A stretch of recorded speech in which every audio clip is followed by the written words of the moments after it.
passé en fait à l'été 2021, c'est qu'il y a eu les inondations à Liège. Ce jour-là, on était bloqués, moi, ma mère et mes neveux à la maison. Pendant plus de 24 heures, on était bloqués dans la maison. Il y avait, la maison, elle a été complètement inondée. Le niveau de l'eau est arrivé quasi jusqu'à la moitié du premier étage, en fait. Donc, on était à deux doigts de loger sur le toit, tellement que l'eau n'arrêtait pas de monter. Et gloire à Dieu, on a su sortir de la situation. Il y a eu des pompiers qui nous ont secourus. Et en fait, mes parents, ils ont complètement en fait perdu leur maison. Ils ont complètement perdu tous leurs biens. Il faut savoir que ça s'est passé à 3 semaines avant le dépôt de mon mémoire. Du coup, je comprenais pas. Je me disais, mais Seigneur, qu'est-ce qui se passe? À chaque fois, par rapport à mes études, il y a des blocages. Quand c'est pas l'alternance, c'est au niveau des transports. Quand c'est pas les transports, c'est au niveau du dépôt de mon mémoire. Là, je suis quasi arrivée à la fin, mais j'arrive pas à me concentrer parce qu'on nous avait logés dans des hôtels, etc. En attendant, c'est très compliqué. Moi, de base, j'étais en appartement, mais avec le Covid, je suis revenue chez mes parents. L'entente avec mes parents, c'est pas top. J'arrête pas de recevoir dans les prières que je dois pardonner à ma famille, mais je n'y arrive pas. Il y a trop de choses qui se sont passées. En fait, j'étais complètement bloquée. Et en fait, il faut savoir qu'en attendant, du coup, vu que j'avais trouvé un travail et que j'avais plus d'alternance, c'est moi qui devais financer mes études. Grâce, on va dire, à la situation qui s'était passée avec le Covid, les demandes de paiement ont toujours été avancées, en fait, ont toujours été, reculées.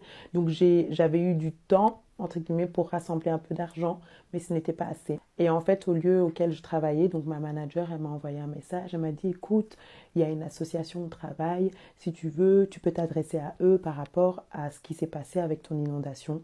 Au départ, je n'étais pas intéressée, je me suis dit, moi j'ai mon mémoire ici à faire, je ne comprends pas pourquoi on me demande de commencer à parler à une association, j'ai pas le temps, je sais bien que les associations ils vont commencer à me parler des psychologues, etc. Moi j'ai pas le temps, je dois rendre mon mémoire. Mais la manager en question, elle n'arrêtait pas d'insister, elle insistait. À un moment donné, je me suis dit, tu sais quoi, je vais simplement les contacter.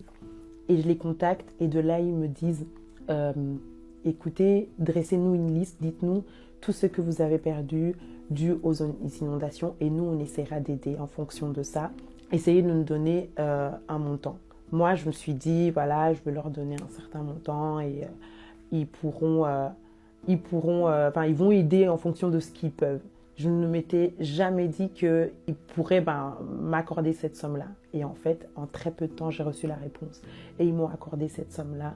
Et en fait, j'ai su non seulement financer toutes mes études, mais en plus de ça, j'ai pu financer donc mon aménagement. Et en fait, c'est vraiment là où moi, j'ai commencé à voir la main de Dieu. Je me suis dit, non, Dieu est avec moi. Donc du coup, j'ai avancé dans mon mémoire, je l'ai déposé, je l'ai présenté, j'ai eu mon diplôme, gloire à Dieu. Et ensuite, ce qui s'est passé, c'est que j'ai ressenti tout simplement le besoin d'évoluer par rapport à tout ça. Donc j'ai voulu changer de boulot.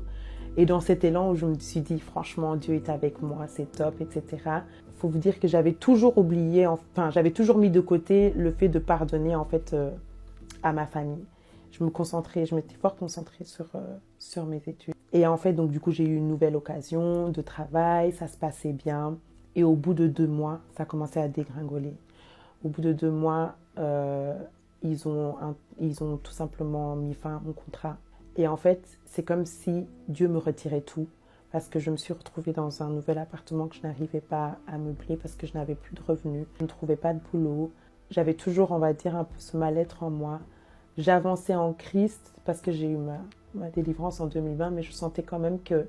Et c'est une période en fait pendant laquelle j'ai énormément prié du coup avec ma tante qui est comme, on va dire, une mère spirituelle. Avec qui, donc, pendant près de 6 mois, on a commencé à prier tous les jours à 5 heures du matin. Et de là, en fait, Dieu a commencé à me révéler des choses, à me demander que je pardonne, à me demander à ce que je puisse vraiment complètement dépendre de lui et m'abandonner à lui, à me demander qu'à ce que je puisse vraiment, tout simplement en fait, être concentrée sur Dieu et ne pas forcément regarder à ma situation. Et entre-temps, en fait, Dieu me donnait des directives par rapport à mon appel, par rapport aux missions qu'il va me donner. Et moi, à ce moment-là, je me disais, c'est pas que je veux pas, mais je suis déjà là en train de galérer, je sais déjà pas où je vais aller et tout. Et là, Dieu est en train de me demander de faire des choses. Et en fait, au bout de 6 mois, il a ouvert les portes, il a permis à ce que je puisse trouver un certain boulot. Et en fait, il m'avait donné des directives en me disant que le boulot que je vais trouver, ça sera un contrat de remplacement. Il m'avait donné comme référence le livre d'Esther, en me disant que ce sera un remplacement.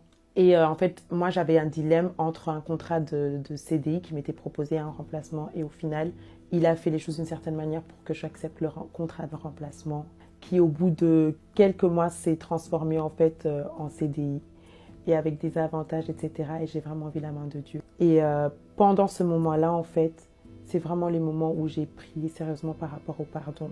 Et je pensais avoir pardonné, mais c'était toujours en fait quelque chose qui restait bloqué en moi. Et un jour, j'ai eu une conversation avec mon père. J'ai eu une conversation avec mon père où je lui ai tout simplement fait part de tout ce que je ressentais. Je lui ai fait part de tout ce que je pensais, tout ce que j'avais vécu. Et en fait, pendant ce moment où j'avais cette conversation avec lui, en le regardant, j'ai vraiment senti en fait que c'est comme si Dieu me disait que lui aussi en fait, il a besoin du pardon de Dieu comme moi j'ai eu besoin. Donc que je n'avais pas à lui en vouloir en fait de tout ce qui s'était passé, parce que non seulement il n'en pouvait rien, mais que tout simplement en fait c'est un être humain et que lui aussi ça lui arrive de faire des erreurs comme moi en fait j'ai fait des erreurs. Et en fait à ce moment-là j'ai vraiment senti un poids en moi par rapport à ma famille. Et du coup quand j'ai vu que tout doucement Dieu commençait à ouvrir les portes, etc., je me suis dit que tout simplement que je voulais prier par rapport aux directives qu'il m'avait données par rapport à mon appel. En fait, ce qui s'est passé, c'est que j'ai fait une prière et j'ai demandé à Dieu à ce qu'il puisse mettre sur mon chemin une personne avec qui je pourrais, avec qui je pourrais prier, que je pourrais booster dans sa foi. Et en fait, quelques jours après, je reçois un appel d'une personne, d'une amie avec qui on était proches, mais pas aussi proches que maintenant.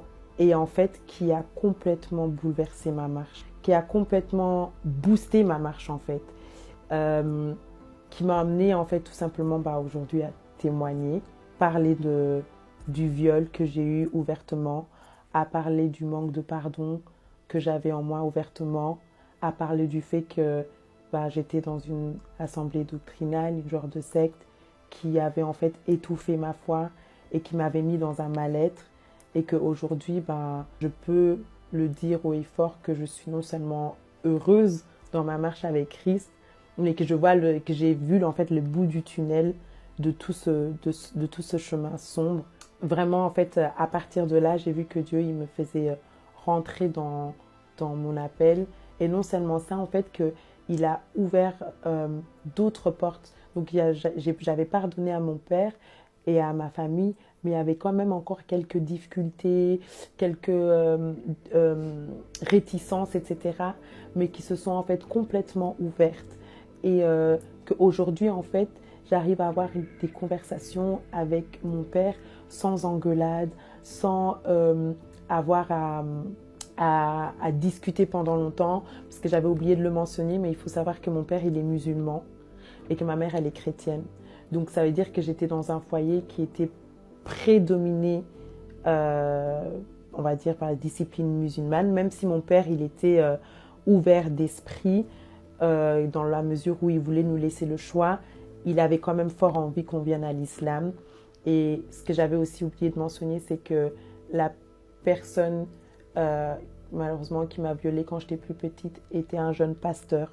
Donc ça a encore plus animé en fait l'animosité que mon père il avait envers les chrétiens. Et ça a encore plus en fait envoluminé les rapports que j'avais avec mon père, comme moi j'ai décidé de suivre Christ. Mais aujourd'hui, je vois non seulement un changement dans ma famille, mais je vois également aussi un changement dans ma vie. Et si je peux dire quelque chose pour terminer, c'est que franchement, il faut persévérer avec Dieu. Ce n'est pas toujours évident, mais il faut vraiment s'accrocher à l'amour de Dieu. Et en tout cas, moi, c'est ça qui m'a aidé. Donc voilà.